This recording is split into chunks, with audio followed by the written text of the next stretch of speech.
आप सभी को जो कल मैंने बताया था, जिन पीपीटी के माध्यम से जिन डिस्कस करा था हमने जिस टॉपिक्स को, उसको आई होप कि आप सभी को बहुत अच्छे से याद होने में बहुत आसानी रही होगी। उन टॉपिक्स को आपको समझने में बहुत आसानी रही होगी और आप उन कॉन्सेप्ट्स को समझ पाए होंगे जिन कॉन्सेप्ट से यूजुअली एग्जामिनेशन में, एंट्रेंस में आपके क्वेश्चंस पूछे जाते हैं। और एक्चुअली अगर आप इसी तरीके से पढ़ाई करोगे, एक कॉन्सेप्ट को लोगे और उसको एक हॉलिस्टिक वे में प्रिपेयर करोगे, तो कम समय में ज्यादा फैक्ट याद होंगे, कम समय में अच्छे तरीके से एंट्रेंस में जैसा पूछा जाता है वैसी तैयारी की जा सकती है। तो अगेन मैं आप सभी से रिक्वेस्ट करता हूँ कि आप सभी कॉन्सेप्ट को समझने के लिए कोशिश करो कि क्या कॉन्सेप्ट है। फाइनेंस कमीशन अगर है तो वो क्या है, किस आर्टिकल से है। याद इतना है, GS is like what is under the sun. It's merely impossible for anyone to remember each and every fact, but what you can do the best is कि आप उन चीजों को एक कॉन्सेप्चुअल वे में समझ सकते हो। Now I will present this slide.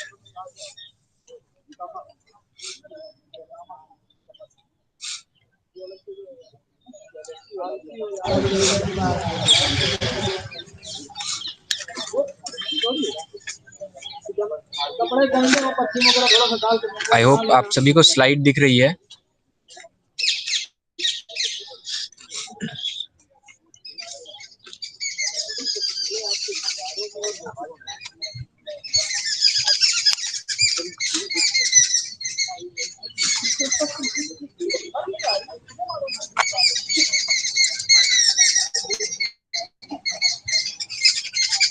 Slide दिख रही है? Fine, let's proceed further with the GS class 2। और इस जीएस क्लास 2 में आपको वो सारी चीजें बताई जाएंगी जो आपके बहुत इंपॉर्टेंट है। Let me admit. Fine,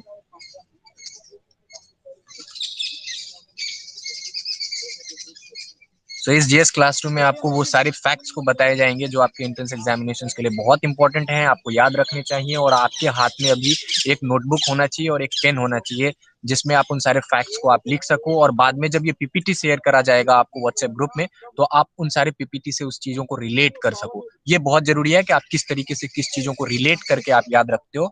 moving ahead, अगर आप देखें तो सबसे पहले 13 फरवरी जो है ना, 13th of February, ये एक बहुत हिस्टोरिक इंपॉर्टेंट रखता है क्योंकि इस दिन मनाया जाता है world radio day. World radio day आप जानते हैं, वैसे तो अभी रेडियो का प्रचलन बहुत कम हो गया है, लेकिन इसके बावजूद अभी भी जब आप खासकर किसी अच्छे आप सैलून्स में जाएंगे तो वहां पे आज भी क्या होता है कि लोग रेडियो सुनना पसंद करते हैं। वहां पे रेडियो हमेशा चलती रहती है। और आज भी अगर कुछ गाँव में जाएंगे, वैसे तो अब बहुत सारी टेक्नोलॉजीज और मोबाइल इंटरनेट का जमाना है, बट स्टिल आज भी गाँव में लोग रेडियो सुनते हैं। और एक पर्टिकुलर टाइम पे उनकी सबसे बड़ी जो जीवन की सबसे बड़ी जो उनकी रूटीन होती है वो ये होती है कि उनको एक पर्टिकुलर टाइम पे रेडियो स्विच करके चाहे तो न्यूज या फिर गाना सुनना होता है। ये वर्ल्ड रेडियो डे 13 फरवरी को मनाया जाता है। और खासकर प्रधानमंत्री मोदी जब से भारत के प्रधानमंत्री के रूप में आए हैं, उसके बाद से मन की बात के माध्यम से उन्होंने रेडियो का और भी प्रचार किया है। दूसरा आप स्लाइड देख रहे होंगे, दूसरा जो इमेज देख रहे हैं वो है, सर स्लाइड नहीं दिखाई दे रहा है। हाँ जी, स्लाइड नहीं दिखाई दे रहा है। आप ना द कम्यून गुरुकुल जहाँ पे लिखा है आपके स्क्रीन में ना, उसको पिन करो, वहां पे जाके आपको दिखने लगेगा। हाँ आ रहा है। आगे, fine. So world radio day 13 फरवरी को मनाई जाती है और 24 अक्टूबर को मनाई जाती है यूनाइटेड नेशन डे। कल मैंने आप सभी से बताया था कि कैसे पहले विश्व युद्ध के बाद लीग ऑफ नेशन बनता है। और सबसे इंटरेस्टिंग फैक्ट उसमें मैंने आपको ये बताया था कि जिस वुड्रो विल्सन ने यूनाइटेड नेशन बनाने के लिए प्रस्ताव रखा था और जिस अमेरिका ने यह प्रस्ताव रखा था, वो खुद लीग ऑफ नेशन का कभी सदस्य नहीं रहा। और इसकी सबसे बड़ी दुर्गति ये हुई कि दूसरे विश्व युद्ध जिसको रोकने के लिए लीग ऑफ नेशन बना था, वो अल्टीमेटली होता है। और 1939 से 1945 के बीच में दुनिया उस सारे ब्लडशेड को देखती है, डिवेस्टेशन को देखती है और मॉडर्न इक्विपमेंट्स और टेक्नोलॉजी के वॉर को देखती है। आप जानते हैं लिटिल बॉय और फैट मैन नाम का दो एटॉमिक बॉम्ब हिरोशिमा और नागासाकी, जापान का ये दो आइलैंड है, यहाँ पे गिरा दिया जाता है। और उसके बाद आज भी जापान के लोग जब इस एटम और न्यूक्लियर एज की बात होती है, न्यूक्लियर बॉम्ब की बात होती है, तो वहां के लोगों के आंखों में आंसू आ जाते हैं। ये उस दर्दनाक द्वितीय विश्व युद्ध का परिणाम था और उसकी समाप्ति होती है बहुत सारे लोगों की मृत्यु होने पे, बहुत सारे लोगों की जिंदगी तबाह होने के बाद। यूनाइटेड नेशन बनता है 1945 में ताकि तीसरा विश्व युद्ध ना हो। और शायद मैंने कल आपसे यही कहा था कि हमें धन्यवाद देना चाहिए कि एटलीस्ट हम अभी ऐसे किसी भविष्य में आने वाले कुछ समय में तो कम से कम तृतीय विश्व युद्ध की संभावना को नकार ही सकते हैं। संभावना नहीं दिख रही है, इसलिए यूएन का बहुत बड़ा कंट्रीब्यूशन है। यूएन 24 अक्टूबर 1945 को बनता है और अभी उसकी 75वीं वर्षगांठ मनाई गई थी। एक वर्चुअल सेशन हुआ था यूएनजीई का। मैंने आपको बताया नेवे नाम के उस बच्चे के बारे में मैं कल बात कर रहा था, जो नेवे न्यूजीलैंड की प्राइम मिनिस्टर जैकिंडा एर्डर्न की बच्ची है। और उस बच्चे को पहला सिक्योरिटी पास दिया यूनाइटेड नेशन के जनरल असेंबली में आने के लिए। तो वो 73rd असेंबली था और इस बार 75th असेंबली हुआ है, जिसमें प्रधानमंत्री नरेंद्र मोदी भारत के जो हैं, उन्होंने कहा है कि यूनाइटेड नेशन के अंदर रिफॉर्म होने की जरूरत है।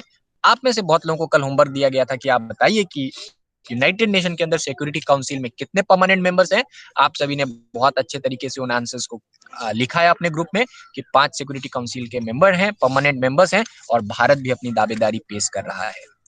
इस बार का 24 अक्टूबर 2020 को जो यूएन डे मनाया गया, उसका जो थीम था वो था the future we want, the UN we need. एक भविष्य जो हम चाहते हैं और जो यूनाइटेड नेशन हमारी जरूरत है। Reaffirming our collective commitment to multilateralism. ये जो मल्टीलैटरलिज्म होता है, इसका मतलब होता है कि दुनिया में ऐसा ना हो कि सिर्फ कोई एक या दो देश या एक या दो महाशक्ति हो, बल्कि हर एक देश के पास एक समान जो है अवसर मिले आगे बढ़ने के लिए। सभी देश अपने आप में किसी दब के सबको अधिकार हो कि वह सब अपना नेतृत्व खुद कर सके, किसी एक खेमे में न बटे, जैसा कि दुनिया द्वितीय विश्व युद्ध के बाद एक दो खेमों में बट गई थी। एक खेमा का नेतृत्व पूंजीपति देश, जिसको अमेरिका कहते हैं, यूनाइटेड स्टेट्स ऑफ अमेरिका, वो लीड कर रहा था और दूसरा देश था सोवियत यूएसएसआर कहा जाता था। और दुनिया इन्हीं दोनों ध्रुव यानी इन्हीं दोनों पावर के लड़ाई के संघर्ष के बीच में पिस रही थी और दुनिया के देशों के लिए बहुत बड़ी मजबूरी हो गई थी कि वो चाहे तो अमेरिका का साथ दे या फिर यूएसएसआर का। ऐसे सिस्टम जहां पे अंतरराष्ट्रीय राजनीति में और दुनिया में सिर्फ दो बड़े शक्तिशाली देश होते हैं, ऐसे सिस्टम को हम कहते हैं बाइपोलर सिस्टम।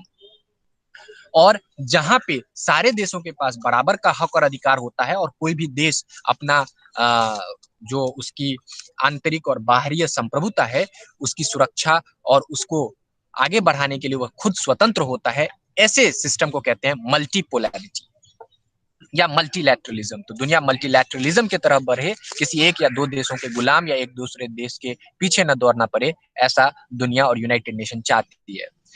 एक माँ है और बच्चे में दूध पिला रही हैं अपने बच्चे को। ये कितना जरूरी है ये हम सभी जानते हैं। एक नवजात शिशु के लिए उसके माँ का दूध का क्या महत्व है, ये साइंस बखूबी ये साइंस बखूबी हमें बताता है। अभी केरला के अंदर इरानकुलम जगह है, वहां पे इंडिया का पहला बेबी मिल्क सेंटर खुला है।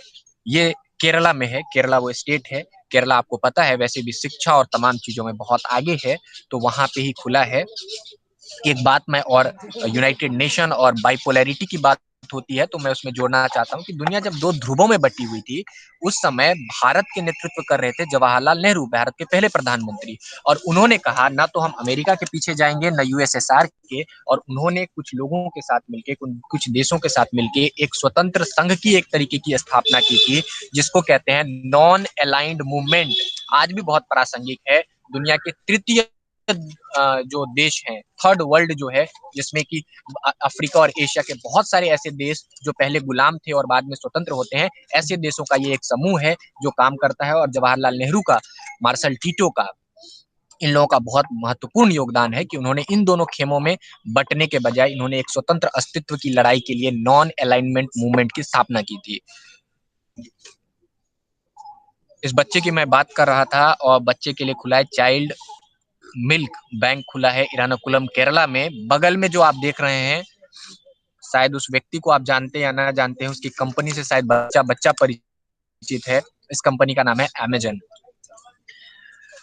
ये जो अमेजन कंपनी है, दिलचस्प है, ये व्यक्ति हैं जिनका नाम है जेफ बेजोस।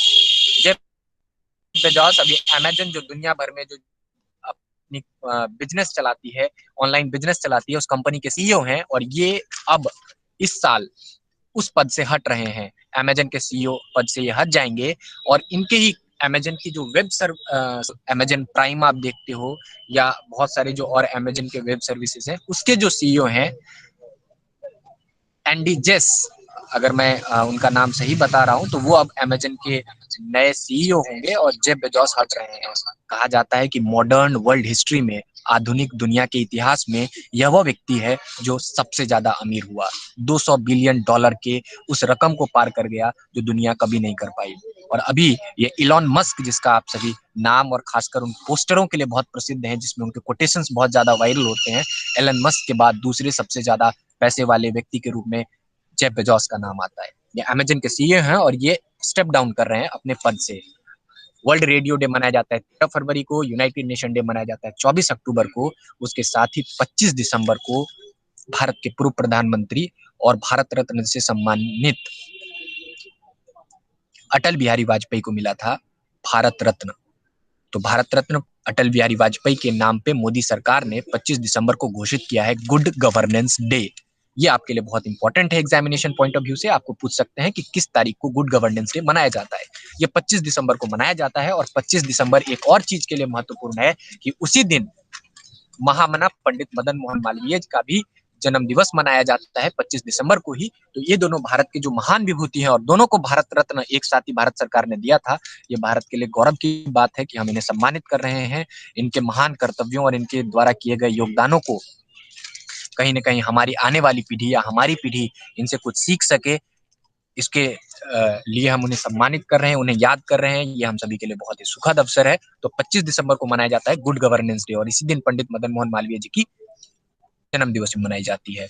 10 दिसंबर को मनाया जाता है world human rights day. Human rights यानी मानवाधिकार। दुनिया भर में आप जानते हैं कि जब भी किसी व्यक्ति के खिलाफ राज्य सरकार, प्रशासन, पुलिस जब अत्याचार करती है, बर्बरता करती है और क्रूरता करती है, वायलेंस, टॉर्चर, या कहीं ना कहीं उसको इंटिमिडेट करती है, तो ऐसे में एक बहुत बड़ा संगठन है दुनिया का, उसका नाम है United nation human rights commission. आप एक व्यक्ति के रूप में, स्वतंत्र व्यक्ति के रूप में, अगर आपके देश के सरकार, आपकी देश की सैन्य व्यवस्था और आपकी देश की प्रशासन अगर आपके खिलाफ, आपके नागरिक अधिकारों के खिलाफ और आपके जीवन के जीने की स्वतंत्रता के अधिकार के खिलाफ अगर कोई कदम उठाती है, या आपको जान से मारने की कोशिश आप ही की सरकार या आप ही के देश के लोग करते हैं, तो आपके पास ये हक है कि आप दुनिया में अपनी स्वतंत्र रूप से अपनी आवाज बुलंद कर सकते हैं। इसके लेके यूनाइटेड नेशन ने ह्यूमन राइट्स कमीशन का गठन किया, जिसमें 47 उस काउंसिल में 47 सदस्य दुनिया के देशों के रहते हैं। और ये 10 दिसंबर को इसीलिए मनाया जाता है वर्ल्ड ह्यूमन राइट्स डे, न सिर्फ इसलिए याद कर सकें, हम समझ सकें इस महत्व को कि मानवाधिकार कितना हम सभी के लिए जरूरी है, बल्कि हम इसलिए भी 10 दिसंबर को मनाते हैं क्योंकि 10 दिसंबर 1940 को फ्रैंकलिन डी रूजवेल्ट, जो अमेरिका के प्रेसिडेंट थे, उन्होंने एक डिक्लेरेशन पे साइन किया था, एक कागज पे, एक दस्तावेज पे उन्होंने हस्ताक्षर किया था। उस दस्तावेज का नाम है universal declaration of human rights, UDHR का वो चार्टर था, जिसमें 10 दिसंबर 1948 को फ्रैंकलिन डी रूजवेल्ट ने साइन किया, और इसीलिए 10 दिसंबर को दुनिया भर में मनाया जाता है वर्ल्ड ह्यूमन राइट्स डे।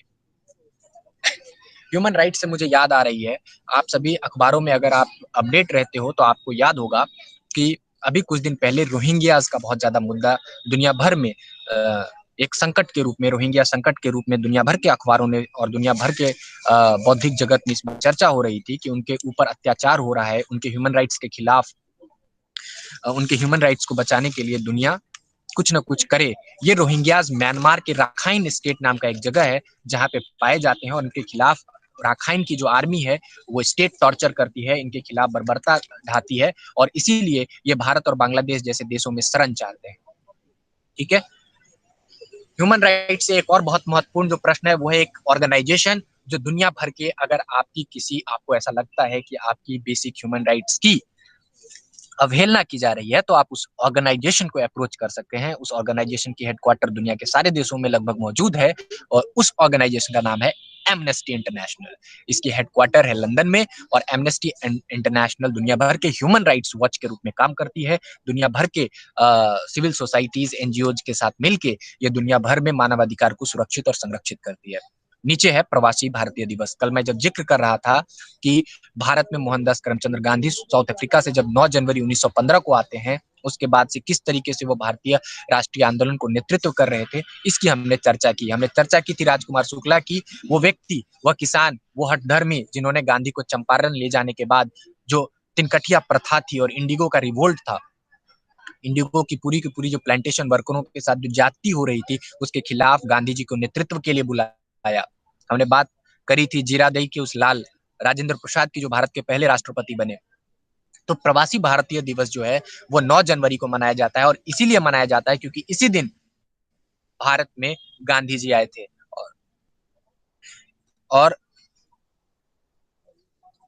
उसके बाद एक बहुत महत्वपूर्ण और भारतीय राष्ट्रीय आंदोलन को अगर आपको पढ़ना है, नेशनल मूवमेंट को पढ़ना है, तो आपको जानना चाहिए कि चौरी चौरा क्या है और चौरी चौरा कहाँ है। चौरी चौरा उत्तर प्रदेश में एक बहुत प्रसिद्ध रेलवे स्टेशन है, जगह है, स्थान है। और यहाँ क्या हुआ था कि जब आजादी की लड़ाई चल रही थी और Mahatma Gandhi non cooperation movement, जिसको आप असहयोग आंदोलन कह रहे हैं, उस असहयोग आंदोलन का नेतृत्व कर रहे थे, उस समय चौरी चौरा में कुछ लोगों ने भारत के स्वतंत्रता के लिए, कुछ लोगों और पुलिस के बीच में संघर्ष हो जाता है और उस संघर्ष में कुछ पुलिस वालों की जान जाती है।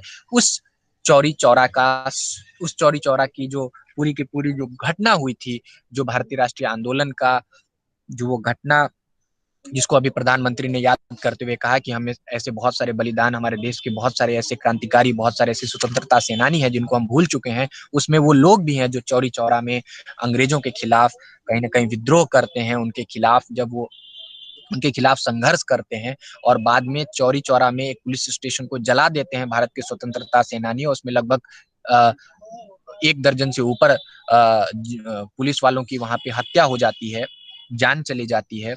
और उसके बाद महात्मा गांधी, जो कहा जाता है कि वो सत्य और अहिंसा के पुजारी थे, he was the apostle of truth and non violence, वो क्या करते हैं, वो जब देखते हैं कि नॉन कॉपरेशन मूवमेंट, असहयोग आंदोलन कहीं ना कहीं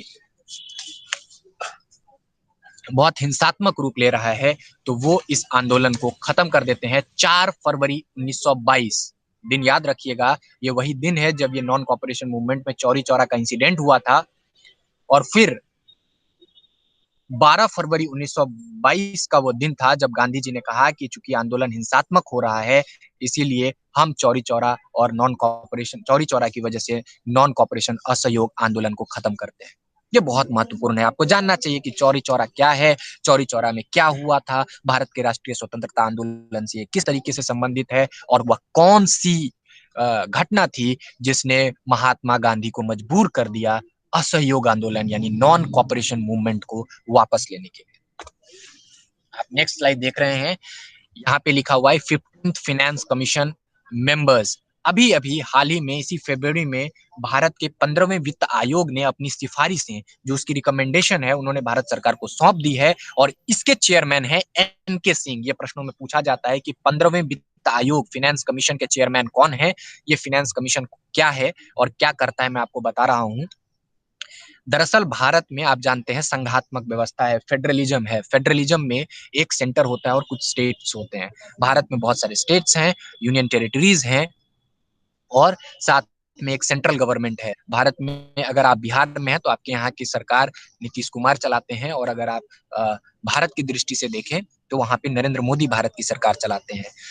टैक्स जो हमारा होता है, कलेक्शन होता है, वो ऑलमोस्ट टैक्सेस जो होती है वो सेंट्रल गवर्नमेंट कलेक्ट करती है।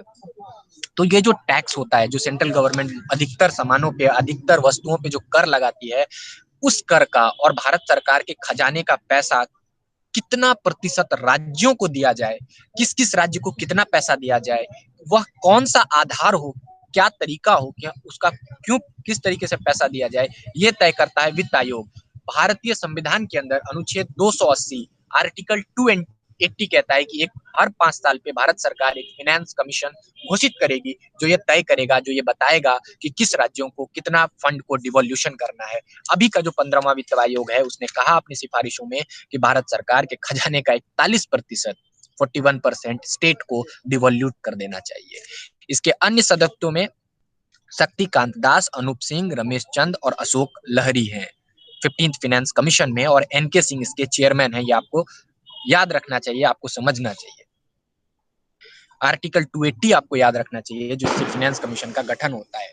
दूसरा इमेज आप देख रहे होंगे, जिसमें लिखा हुआ है इंटरनेशनल डे ऑफ योगा 2020। आप जानते हैं कोविड महामारी के बीच भी दुनिया योग के, भारत आयुर्वेद और योग के मंत्र को अपनाकर कितने ही जीवन को संरक्षित करने में सफलता पाई। और इंटरनेशनल डे ऑफ योगा इस बार घर में हुई थी, और इस बार का जो थीम था वो था yoga for health, yoga at home. इस थीम के साथ दुनिया भर ने योगा को स्वीकारा, योगा को अपने जीवन का हिस्सा बनाया है। सॉरी। और आपको जो सबसे महत्वपूर्ण जानने वाली बात है कि वह कौन सा वर्ष था जब इंटरनेशनल डे ऑफ योगा को यूनाइटेड नेशन ने रिकॉग्नाइज कर दिया। आपको पता है योगा तो सदियों सहस्त्राब्दियों से चल रही है, लेकिन उसके लिए एक विशेष दिन घोषित करने का, और वो भी 21 जून घोषित करने का एक बहुत बड़ा कारण है। और 21 जून 2015 वो साल है। 2014 में नरेंद्र मोदी की सरकार ने पिटीशन डाला था, एप्लीकेशन डाला था, और उसके बाद यूनाइटेड नेशन ने रिकॉग्नाइज किया, चाइना ने हमें इंडोर्स किया इस इंटरनेशनल डे ऑफ योगा के लिए कि नहीं, ये भारत की इंटेलेक्चुअल प्रॉपर्टी है, और भारत की तरफ से इंटरनेशनल डे ऑफ योगा दुनिया भर के मानव के कल्याण के लिए, मानव जाति के कल्याण के लिए होना चाहिए। और फिर 21 जून को मनाया जाता है इंटरनेशनल डे ऑफ योगा, और इस बार का थीम था yoga for health, yoga at home.